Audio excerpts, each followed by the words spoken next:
El saludo para quienes comparten con nosotros esta serie que patrocina el Centro Cultural Lalita Curbelo Barberán en torno a la ciudad cubana de los parques, Holguín, para mostrarles su historia y cultura.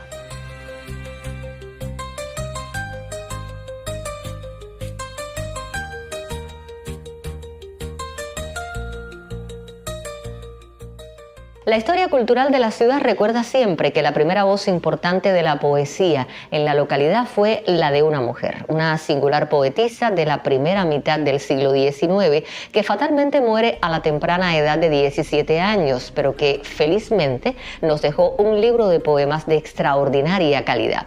Su nombre, Adelaida del Mármol y Bayagas, de modo que la poesía ha sido y es una de las manifestaciones más cultivadas por los holguineros. Por eso hoy vamos a conversar sobre otra poeta, una escritora mucho más cercana en el tiempo. Me refiero a Lalita Curbelo Barberán, nacida en 1930 y fallecida en el 2002. Para ello contamos con la presencia de Gilberto González Sey, poeta, historiador, además guionista de estos podcasts y director del Centro Cultural Lalita Curbelo Barberán. La bienvenida para ti. Bueno, Maite, me has hecho una pregunta, ¿no? Que nunca me habían hecho, es decir, ¿cuál es la imagen que uno tiene de una persona, ¿no? Siempre he hablado de escritores que he conocido, pero siempre partiendo del conocimiento general de la vida de la persona, pero nunca desde, como tú me preguntas, la imagen que yo tengo de ella, y por supuesto, esa imagen que yo conservo, ¿no?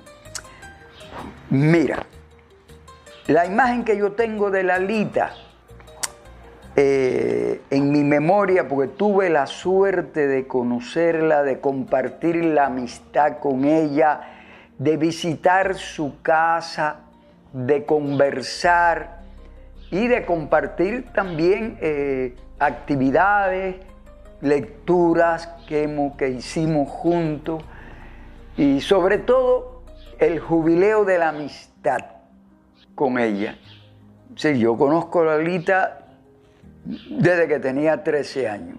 La primera vez que yo la vi fue en el año de 1961. Yo era alfabetizador, muchacho, brigadista, y uno de los escritores de aquí de la ciudad, un excelente narrador, Pedro Ortiz, me invitó, yo tenía 13 años, para que esa noche asistiera a una reunión donde 2 o 3 escritores de Holguín se iban a reunir para fundar el Círculo de Estudios Literarios Rubén Martínez Villena, que fue la primera institución literaria que tuvo esta ciudad.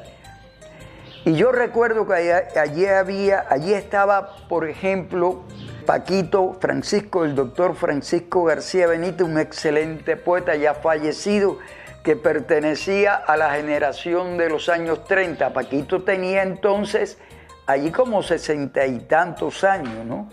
Y yo 13. Y Lalita, que todavía conservaba su belleza, su elegancia. Estoy hablando del año 61, debería tener 30 y picón de años, 40, 30 y tantos años. Que es una escritora de la generación del 50. Éramos 3 o 4 personas. Y cuando yo salí de allí, yo dije, qué suerte he tenido. He conocido por primera vez a 2 escritores, a Lalita y a Paquito García Benítez, que se conocían aquí en la ciudad de Holguín, ya la existencia de ellos 2 como escritores. Los escritores por entonces en Holguín se contaban con los dedos. Que yo recuerde, Paquito, Lalita, Marilola X, Pedro era tan joven casi como yo, ¿no? Me llevaba unos años, pero todavía no habíamos publicado ninguno, ¿no? Y esa es la primera vez que vi a aquella mujer, que yo la miraba fijamente, tenía unos ojos verdes preciosos, unos ojos preciosos que se quedaron fijos en mí por siempre, los ojos de Lalita Curbelo. Después de cruzar del tiempo, bueno, pues nos conocimos más. Yo no volví hasta tener ya quizás 20 años, ¿no? A volver a conversar con ella. Y la imagen que yo tengo de esta mujer es una mujer muy sensible, pero de un carácter fuerte, que discutía a sí mismo, valga la redundancia, fuertemente con uno, ¿no? Y se empeñaba mucho en defender los criterios que ella manejaba, ¿no? Yo tuve discusiones con ella ya después, muchos años después, porque no que fuese terca, ¿no? Sino que era una mujer de armas tomar.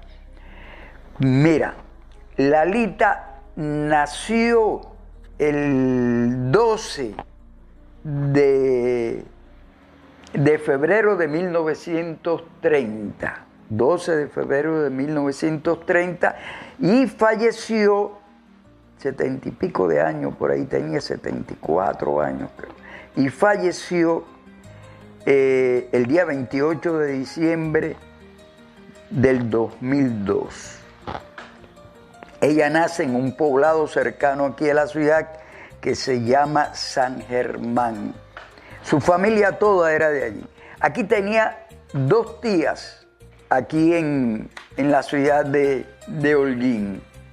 Una de ellas, María de los Ángeles Anga, que era maestra, y Eulalia Crescencia Curbelo, Lala, Anga y Ala, que fueron sus madres de siempre. Digo sus madres de siempre porque allí en San Germán, cuando nace Lalita, su madre a los 2 meses fallece, 2 o 3 meses fallece. Era chiquita.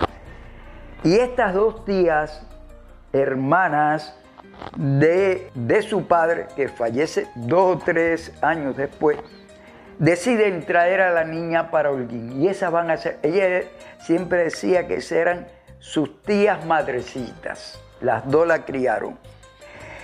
Ellas vivían aquí en la ciudad y la traen para aquí. Y crían a Lalita, le dan la educación. Lalita, estas 2 tías pertenecían a lo que se ha llamado la clase media, ¿no? Y traen a Lalita para acá, le dan educación a Lalita. Lalita, tal vez influida por una de sus tías que era maestra, pues escoge la carrera del magisterio, de hacerse maestra. Y era una familia aquí, con sus 2 tíos, una familia católica. Le dan toda la educación católica, los valores que conservaban estas 2, que yo las llegué a conocer, estas 2 tías madrecitas de Lalita, a esta muchacha. Por ahí están las fotos de ella joven, una joven hermosísima, que tenía, además de su belleza, cuando tenía 20 y tantos años, 18, 19, he visto la foto, que se movía dentro de esa clase media, ¿no?, de la ciudad. Pertenecían a una sociedad que era la sociedad española, ya descendiente de español, la colonia española, que era, por supuesto, de blancos y con una buena posición. Aquí habían 2 sociedades en la ciudad que era de ricos, prácticamente la sociedad del Liceo y la colonia. Ella pertenecía a esa sociedad, así que iba a las fiestas de las muchachas allí en la colonia española. Y desde muy joven, dicen, ella contaba que ya desde los 9 o 10 años comenzó a escribir poesía, que no lo dudo, por supuesto. Esta era una casa que había libros. Bueno, al fallecer en su casa, Lalita tenía más de 12.000, 13.000 libros, una biblioteca fabulosa. Tenía Lalita Curbelo aquí en su casa.